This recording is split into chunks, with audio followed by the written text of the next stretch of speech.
दिखाएंगे।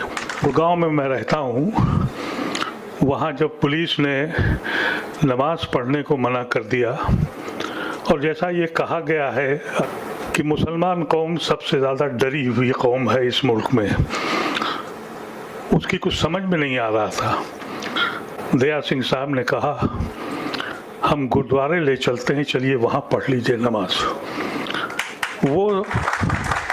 वो लम्हा था।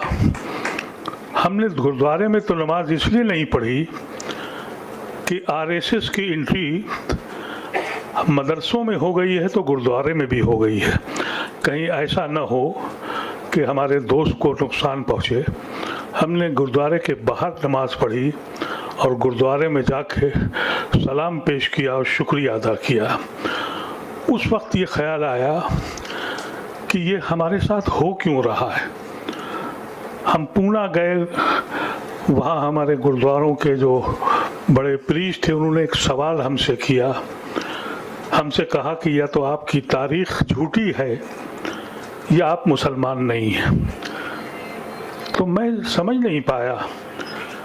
उन्होंने कहा रोज़ आपकी मस्जिद गिराई जाती है और आप डरे और सहमे रहते हैं।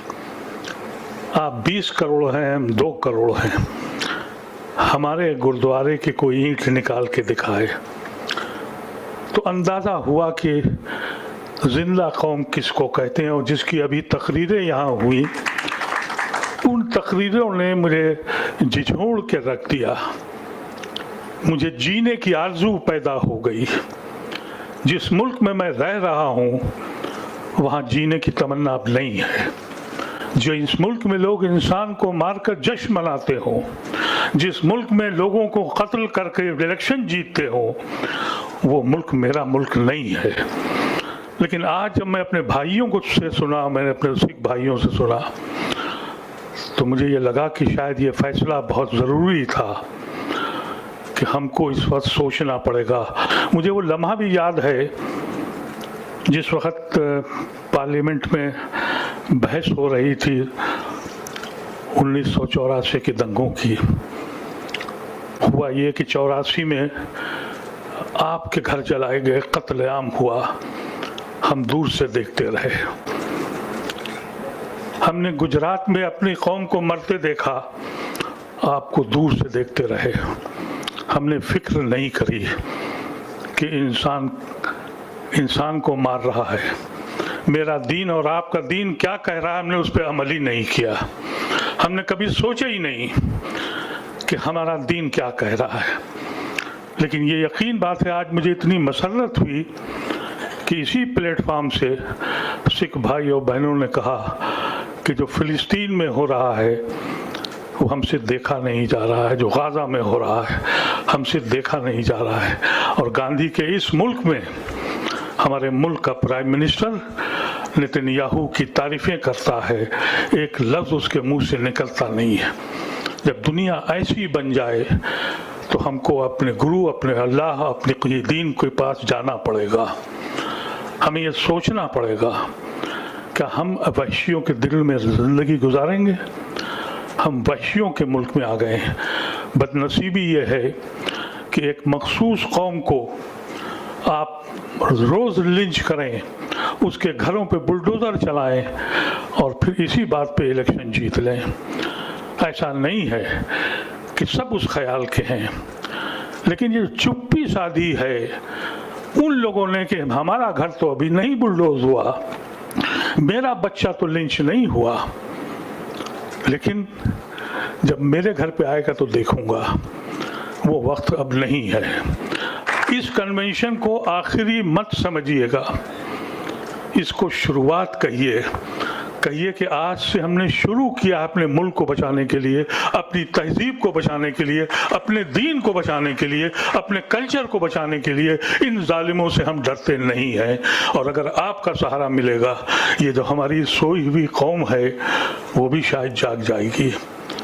क्योंकि हुआ ये है, हमने उतनी ही कुर्बानियाँ दी जैसे आप लोगों ने बयान किया। हमारी तारीख भरी हुई है। इस ज़मीन का कोई गोशा ऐसा नहीं है जहाँ हमारे खून के छींटे न पड़े हों। लेकिन कौन आज़ाद हुआ? किसके माथे से स्याही की रिदा छूटी। मेरे सीने में दर्द है अभी महकूमी का, मादरे हिंद पे उदासी है वही, खंजर आजाद है सीनों में उतरने के लिए, मौत आजाद है लाशों पे गुजरने के लिए। ये आज का समा है। किसने कहा कि हम आजाद हो गए? एक हाकिम चला गया, दूसरा हाकिम आ गया। हमारी बस्तियों में जो हमारे साथ रहते थे, हम जिनके भाई थे, उन्हीं बस्तियों में हम गुनहगार की तरह जिंदा हैं। हमें सुबह और शाम ये साबित करना पड़ता है कि हम इस मुल्क के देशद्रोही नहीं, देशभक्त हैं। ऐसी कौम को क्या कौम कहें? अब सलूशन क्या है? सलूशन ये है कि जैसा कहा गया कि आप खालिस्तानी हैं, हम पाकिस्तानी हैं। अरे अगर हमारी कौम ने जिना को ठुकराया न होता तो क्या पाकिस्तान लाहौर तक बनता, लखनऊ तक बनता? हमारी कौम ने जिना को ठुकरा दिया था और ये कहा था कि नहीं, हम सांझी विरासत में रहेंगे। और आपकी कौम ने अगर कहा होता तो क्या उनको खालिस्तान उस वक्त न मिल गया होता? ये जो आरएसएस के लोग कहते हैं कि हिंदू राष्ट्र बनाओ, कौन एक भाई हिंदू राष्ट्र में रहता खालिस्तान बन चुका होता? और अगर ये मुस्लिम हिंदू राष्ट्र डिक्लेयर किया होता जो आज कह रहे हैं, तो फिर कौन सा मुसलमान है जो जिना के साथ नहीं जाता? ये क्रिश्चियंस जो आज बैठे हुए हैं, ये क्या यहाँ रहते? ये नॉर्थ ईस्ट या तो म्यांमार के साथ होता या चाइना के साथ होता। एहसान फरामोश हैं ये लोग, ये झूठे लोग हैं जो आज हिंदू राष्ट्र की बात करते हैं। हिंदू राष्ट्र अगर बनना होता तो हम जिना के साथ जाते, लेकिन हमको तो ऐसा मुजरिम बना दिया कि हमने जिना कुछ ठुकराया तो कहा तुम मुजरिम हो। हमने नेहरू को अपनाया तो हम मुजरिम हैं, हम गुनहगार हैं कि हमने अपनी कौम को बांट दिया, हमने अपने खानदान को बांट दिया और ये कहा कि हम सांझी विरासत में रहेंगे।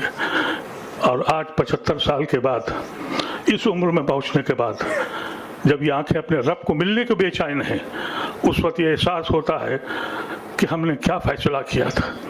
इसकी कमजोरी सिर्फ इसलिए है कि हमने अपने को एक दूसरे के साथ जुड़े नहीं। हम ये देखते रहे, ये सोच लीजिए कि जो कुछ 84 में हुआ, 2002 में हुआ, जो आज हमारे साथ यूपी और आसाम में और मुख्तलिफ जगहों पे हो रहा है, दुनिया चिल्ला गई, लेकिन हम इसलिए नहीं बोल सके कि हम जुड़े नहीं। लेकिन आज आपकी कौम और इस मुसलमान ये देश, ये वो लोग हैं जिन्होंने तारीखें रची हैं, अपनी कुव्वत से, अपने किरदार से, अपनी तलवार से तारीखें रची हैं। हम एक हों, हम जुड़ें आपस में। आपके पास सितम हो तो हम खड़े हों, और हम पे जब आवाज़ उठे तो आप खड़े हों। हम अगर जुड़ जाते हैं तो यकीन कीजिए ये वो लोग जिन्होंने अंग्रेजियों की जूती उठाई थी, ये आपकी जूती उठाएंगे। ये इसलिए मजबूत हैं कि इन्होंने हमको बांट रखा है।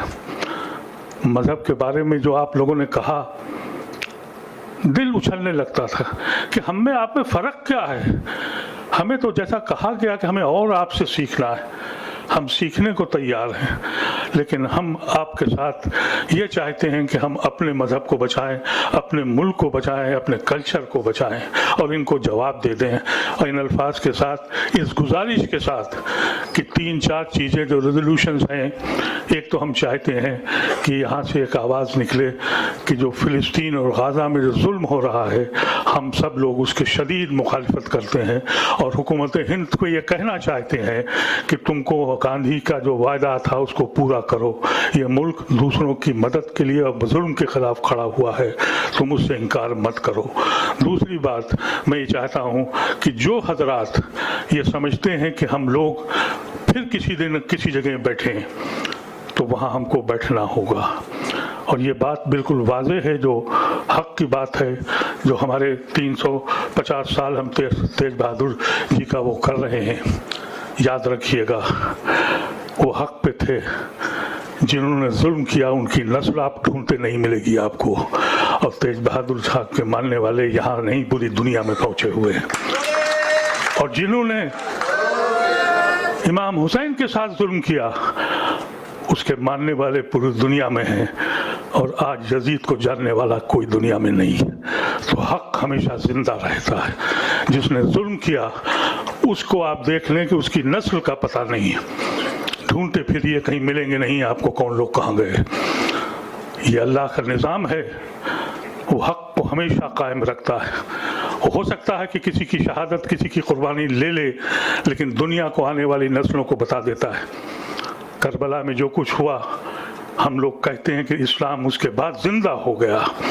جو کچھ تیج بہادر صاحب کے ساتھ ہوا، سکھ مذہب اس کے بعد زندہ ہو گیا۔ ان الفاظ کے ساتھ آپ حضرات کا پھر سے بہت دل کی گہرائیوں سے آپ لوگوں کو شکریہ کرتا ہوں، اور یہ کوشش اگر کچھ کمی رہ گئی ہے، کہیں کوئی غلطی ہو گئی ہے، کسی کو بولنے کا موقع نہیں ملا ہے، تو میں دونوں ہاتھوں سے آپ سے معافی مانگتا ہوں۔ ہماری نیت ہم سب کو کسی کو ناراض کرنے کی نہیں تھی، یہ جڑنے کا وقت ہے، دلوں کو جوڑنے کا وقت ہے، آئیں ہم لوگ دلوں کو جوڑیں۔ بہت بہت شکریہ۔